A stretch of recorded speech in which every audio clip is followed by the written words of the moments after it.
Project this time going around was to do an audit for the 6th grade language arts curriculum. And what I opted to do was take an audit I did previously, that time period between 2011 and 2016, and compare it to what we have today, which is that 2017 to today's time period. And one of the major things that we look at in terms of when a curriculum changes is why it changes. And obviously, about 2 years ago, the state of Virginia decided to go to a CAT test for the English SOL. And so when you've got an English SOL test changing, the tested curriculum in some ways was changing. So too with the written curriculum, and therefore so too with the taught curriculum. But some of the things that we thought were a big change actually just became subtle changes. One of the big things and one of the big reasons why Chesterfield County decided to go to a one-to-one laptop initiative is because all of the testing was going to be done online. And then the thought moving forward was we could utilize some resources that could connect to the curriculum guides, such as Khan Academy, that could readily prepare students for not only taking the SOL test, but also showing growth on future SOL tests. And then the chart table came out in terms of showing students and showing schools that were exemplifying growth and providing them with credit, so to speak, based on some of the acceleration that was taking place in the classroom and on the SOL test. And so really what I did here was I did some background information, talked about the different types of teachers that were present at the school then and now. And then went into the written curriculum prior, which was, basically like a curriculum map, something that you would follow every 9 weeks. And then talked about what it is today. And the difference now is that it's a thematic unit. So what Chesterfield County has done is they've taken the standards from 6th grade and they have looked at the test blueprint, right? They looked at the tested curriculum because that's going to be the starting point. And then in creating the written curriculum, they've developed 3 units and they're all thematic, with the idea being that the school would be able to follow the thematic units by adding and taking away some of the resources that were already provided. Common Lit is a major resource that's been utilized to access some of the text, both fiction and nonfiction. And the idea is to match the skill with the type of text that could be provided, or match the type of text with the skill that must be accessed. And so there was going to be 3 units that were already created at the central office level, and then with the goal being that those 3 units would be completed by about the Christmas holiday season, and then therefore starting in January, really the last 2 to 3 units would be developed by the teacher. So there comes the autonomy piece, right? So you already have the 3 units done, and now you're going to create 2 to 3 units by yourself within the school, within a PLC ideally, taking some of the data from the first 3 units and embedding them into the last 2 to 3 units as to prepare for the SOL test. We looked at the supported curriculum. Prior, a lot of textbooks, and so I listed all of the Holt Readers textbooks, even some CD-ROMs here if you're going to take a trip down to the computer lab. This is prior to one-to-one laptop initiatives so that all students could have access to digital content. And then I looked at the supported curriculum now, which is so much more different. We don't utilize the textbook pretty much at all. There's some teachers that will keep textbooks in the room for different purposes, most notably when they know they're going to be out for an extended period of time, and so it's easy access for students to get some of the work accomplished. But for the most part, a lot of the teachers and a lot of the students rely on digital sources, and we can find those in Newsela and also the Common Lit as mentioned previously. So everything pretty much done through a digital platform. We looked at the taught curriculum. The taught curriculum is not really going to change that much. The difference being it's a different test. So whereas before you were given, the same set of questions and the same set of standards were going to be accessed, you're still having the same types of standards, even there was some tweaking that was done. You're still going to have the same type of standards that are going to be assessed. However, it's going to be done a little bit differently because it's now a CAT test, and therefore, as you answer the questions are going to change in terms of level of rigor. And then we looked at the tested curriculum. So the taught curriculum, was first, and then the tested curriculum. So the tested curriculum is what's going to drive the written curriculum, and then the written curriculum is going to drive what the taught curriculum is going to look like, right? And then we come down here to the hidden curriculum. And this is, again, so much more to do with the tested curriculum, right? This is looking at what types of students are in your class. What level is the class? What school are you located in? Are you in a school that has PBL as a driving force, or are you in a school that's trying to make accreditation or maintain accreditation status? And a lot of times the hidden curriculum is what's not really seen literally, but is utilized behind the scenes, so to speak. And it's still always going to connect back to that tested curriculum. And one of the major driving forces towards the SOL test in Chesterfield County has been the implementation of the MAP assessment that's given 3 times a year. And that began 2 years ago at this point.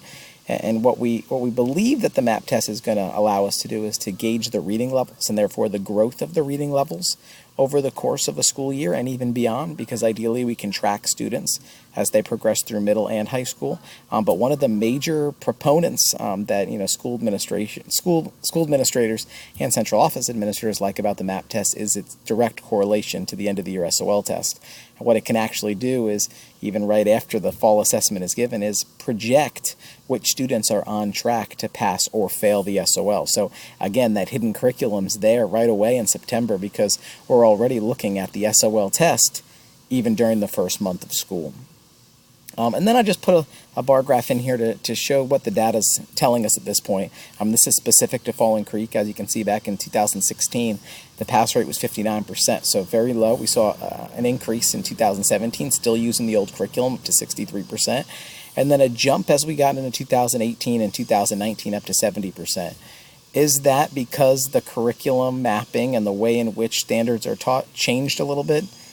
Maybe, but we really don't know because we only have 2 years worth of data. So we're very early on in the process. But I think obviously even the little amount of autonomy and flexibility as it relates to unit creation has increased some of the rigor that's probably taking place in the classroom, a lot of the authenticity, and certainly the relevance that is being brought in the classroom as well. And then the last part for me is to do a comparative reflection and recommendation, right? And so one of the big things that I want to reiterate is the same thing I said about 4 years ago, which is I think we still have a problem. We like to think that a creation or a construction of a new written curriculum changes things a lot, but it really doesn't, because the written curriculum is governed by the tested curriculum. And that's in any profession, right? You're looking at an end result, and you're trying to, figure out a way how to backtrack yourself so that you can put things and processes in place in order to ensure the end result is where you want it to be. So yes, the test has changed. It's now a CAT assessment, and we are going to measure growth, which is imperative. That's something that should have been done a long time ago. But one of the major flaws that we're continuing to see is the fact that schools, especially those that are in situations, and I put struggling schools here, but in situations of struggling to maintain accreditation status, there's going to be an innate pressure from really week one in terms of how students are going to do on this end of the year SOL test. And so whereas a MAP test could be utilized to gauge the certain growth levels that are taking place in the class, and it does, a lot of the time, much of the time, our focus is on ensuring adequate success on the SOL test at the end of the school year.